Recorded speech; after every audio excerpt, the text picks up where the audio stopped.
ఈ వీడియోలో డిఎడ్ మొదటి సంవత్సరం బాల్యదశ శిశు వికాసం అభ్యసనంలో ఉపాధ్యాయులతో సంబంధాల గురించి తెలుసుకున్నాం. విద్యార్థులు పాఠశాలకు ఆకర్షితులు కాబట్టి క్రమం తప్పకుండా వచ్చటకు గాను విద్యా లక్ష్యాలు నెరవేయడం గాని ముఖ్యంగా ఉపాధ్యాయులు విద్యార్థుల మధ్య ఉన్న సంబంధం మీదనే ఆధారపడి ఉంటుంది.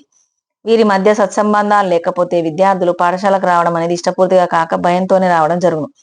ఉపాధ్యాయులు పిల్లలతో మాత్రమే సత్సంబంధాలను నెలకొల్పుకోవడం కాక పిల్లల తల్లిదండ్రులతో, స్థానిక సమాజ సభ్యులతో కూడా సత్సంబంధాలు నెలకొల్పుకోవాల్సి ఉంటుంది. ముఖ్యంగా విద్యార్థుల తల్లిదండ్రులతో సత్సంబంధాలు నెలకొల్పుకుంటే అవి వారి పిల్లల గురించి తెలుసుకొనుటకు, అలాగే వారి అభివృద్ధి గురించి చెప్పుకుంటకు, పిల్లలతో సత్సంబంధాలు నెలకొల్పుకొనుటకు ఉపయోగపడతాయి.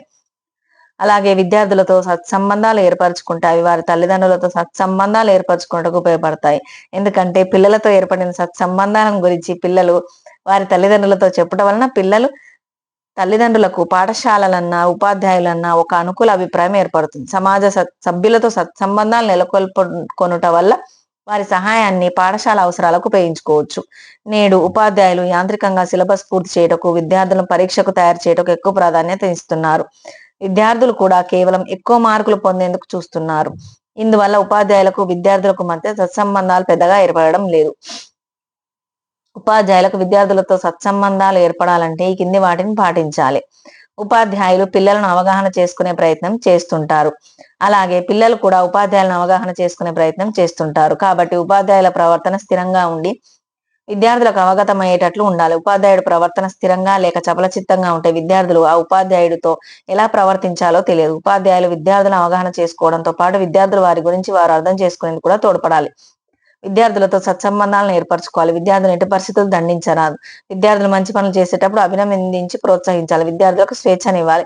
విద్యార్థులు ఎలాంటి సంకోచం లేకుండా ఉపాధ్యాయుల దగ్గరకు వచ్చి ఏ విషయమైనా నివృత్తి చేసుకునే అవకాశం కల్పించాలి. ఉపాధ్యాయులు పిల్లలను ఎలాంటి షరతు లేకుండా ఆమోదించాలి. పిల్లలతో పరస్పర అనుభవాలను పంచుకోవాలి. పిల్లలు చెప్పింది పూర్తిగా విన్న తర్వాతనే ప్రతిస్పందించాలి. లింగ, కులం, మతం పట్ల వివక్ష ఉండరాదు.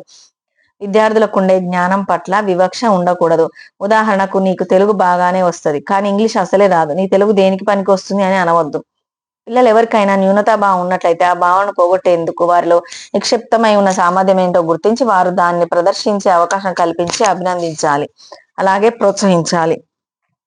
ఇలా చేసినట్లయితే వారిలో ఉన్న న్యూనతాభావం పోయి ఆత్మవిశ్వాసంతో ఎదుగుతారు. బోధించే సబ్జెక్టులలో నిష్ణాతులుగా ఉండాలి. విషయాలను అర్థమయ్యేటట్లు బోధించాలి. బోధనలోని మెలకువలను ఎప్పటికప్పుడు అభివృద్ధి చేసుకోవాలి. విద్యార్థులు నూతన ప్రయోగాలు చేయడానికి ప్రోత్సహించాలి. నిష్పక్షపాతంగా ఉండడంతో పాటు వెనుకబడిన వారిని ప్రోత్సహించాలి. ఉపాధ్యాయుల అపేక్షలు, పాఠశాల సాధన. విద్యార్థుల శక్తి సామర్థ్యాల పట్ల ఉపాధ్యాయులకు ఉండే ఆలోచనలు, అపేక్షలు ఆ విద్యార్థుల సాధనను ప్రభావితం చేస్తాయని వివిధ పరిశోధనలలో తెలిసింది. విద్యార్థుల శక్తి సామర్థ్యాలపై ఉపాధ్యాయులకు నమ్మకం ఉండి ప్రోత్సహిస్తే మంచి ఫలితాలు వస్తాయి. అలా కాక విద్యార్థులకు ఏమీ రాదని నిర్లక్ష్య భావం ప్రదర్శిస్తే వారి సాధన కూడా తక్కువగానే ఉంటుంది. కొన్ని సందర్భాల్లో ఉపాధ్యాయులు పిల్లలతో నీకు ఏమీ రాదు, నీవు చదవడం అనవసరం, నీవు ఎలాగైనా ఉత్తీర్ణత సాధించలేవు, అసలు నీవు ఏమిటికి పనికిరావు అని గనక అన్నట్లయితే ఆ విద్యార్థి నిరుత్సాహపడి వారికి ఉన్న సామర్థ్యాల మేరకైనా ఫలితాలను సాధించలేరు. అలా కాక వారికి ఉన్న సామర్థ్యాలను వారు గుర్తించేటట్లు చేసి వారిలో ఒక ఆత్మస్థైర్యాన్ని నింపితే వారి సాధన మెరుగ్గా ఉంటుంది. ఉపాధ్యాయులకు విద్యార్థుల పట్ల ఉండే అపేక్ష గనక తక్కువగా ఉండే విద్యార్థుల సాధన తక్కువగా ఉంటుంది. ఎందుకంటే అపేక్ష తక్కువ ఉండే ఉపాధ్యాయుడు తనకు తాను నిరుత్సాహంగా ఉండి విద్యార్థుల అభివృద్ధికి ఎంతైతే కృషి చేయాలో ఆ మేరకే ఉపాధ్యాయుడు కృషి చేసే అవకాశం ఉండదు.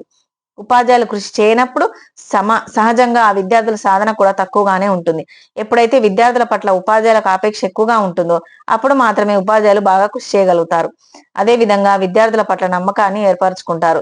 ఉపాధ్యాయులు విద్యార్థుల పట్ల నమ్మకాన్ని ప్రదర్శించినప్పుడు వారిపై ఉంచిన నమ్మకాన్ని వమ్ము చేయకుండా ఉండుటకు పట్టుదలతో పనిచేసి మంచి సాధనను కనబరిచే అవకాశాలు మెండుగా ఉంటాయి. ఉపాధ్యాయులకు విద్యార్థుల పట్ల అధిక అపేక్ష ఉన్నంత మాత్రాన విద్యా సాధన అధికంగా ఉండదు. దానికి తగినట్లుగా ఉపాధ్యాయులు కృషి చేయాలి. అదేవిధంగా ప్రతి విద్యార్థిపై ప్రత్యేక శ్రద్ధ పెట్టి సరైన మార్గదర్శకత్వం, మంత్రణం గావించినప్పుడు మాత్రమే పాఠశాల సాధన బాగుగా ఉంటుంది. ఉపాధ్యాయులకు విద్యార్థుల సాధనా స్థాయి పట్ల ఉండే అపేక్షతో పాటు విద్యార్థులకు కూడా వారి సాధనా స్థాయి గురించి అపేక్ష ఉంటుంది. వారికి ఉండే అపేక్షలను 3 రకాలుగా చెప్పవచ్చు. అందులో ఒకటి, వారికి ఉన్న శక్తి సామర్థ్యాల మేరకే వారి సాధనా స్థాయిని వాస్తవికంగా నిర్ధారించుకోవడం. రెండవది, వారికి ఉన్న శక్తి సామర్థ్యాల కంటే వారి సాధనా స్థాయిని తక్కువగా నిర్ధారించుకోవడం. మూడవది, వారికి ఉన్న శక్తి సామర్థ్యాల కంటే వారి సాధనా స్థాయిని ఎక్కువగా నిర్ధారించుకోవడం. మరొక వీడియోలో మళ్ళీ కలుసుకుందాం.